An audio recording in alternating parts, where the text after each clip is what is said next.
In this video, we'll go over how to play the Muffin Tin game. To set this up, you'll need a muffin tin, tennis balls, and some treats. You'll put treats in the cups of the muffin tin and then fill the cups with different tennis balls, and other different dog toys work really well too.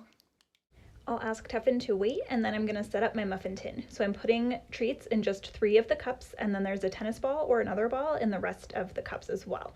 When I'm ready, I'll set down the muffin tin and tell her, find it, and then she'll start looking for the treats. I'm gonna give her lots of praise and encouragement as she's searching for the treats. She's gonna have to move those tennis balls out of the way to find them. When she finds all of the treats, she'll get huge praise. There are a couple of rules for the humans to play this game. The biggest thing for you to focus on as the human is modeling praise and encouragement, and that'll happen in 2 main places. The first place you'll model encouragement is when your dog is looking for the treat, and this is a great example of perseverance. So if your dog doesn't find the treat right away, that is perfectly okay, and it's a great model of perseverance. If they don't find it right away, keep trying until they do find it. The next place encouragement comes in is when your dog actually does successfully find the treats. And this is huge because the kids in the schools that we're working with don't often hear very much encouragement or praise, so sometimes they don't know how to give it either. It's a huge learning moment when kids finally find their voice and learn how to give praise and encouragement.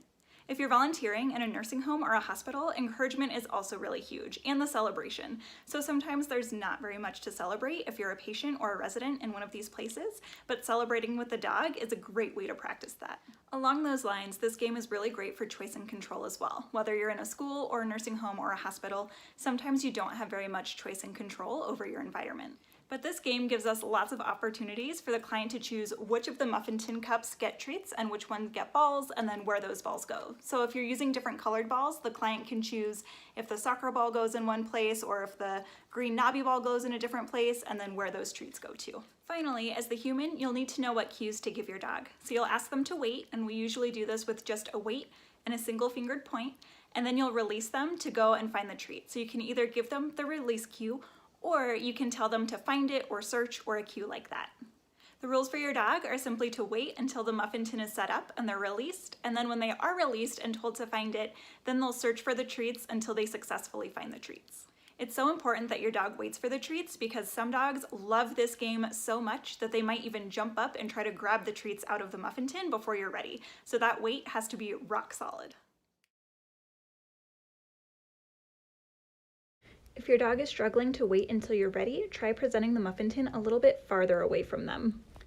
If you're getting down on the ground with your dog, you might have to give them a couple extra reminders to wait as you get down. When we're on the ground, that's usually playtime, so they might just need the extra reminder.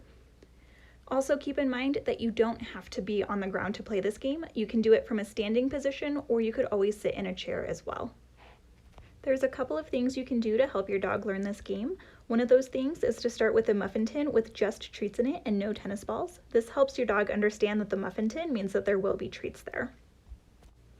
You can also lift up the tennis balls and show your dog where the treats are, and this will help them to find it and realize that there are treats under those tennis balls. Finally, you can use some really tasty, super good treats that your dog isn't used to getting. It helps if they're extra smelly, and this will help them look for something that's really worth finding. If your dog pushes the muffin tin across the floor as they search, you might have to help them out and hold that muffin tin in place while they search. Your final goal for this behavior is that your dog waits while you set up the muffin tin, and then once you release them or give them their cue to find it, they'll search for the treats until they find them.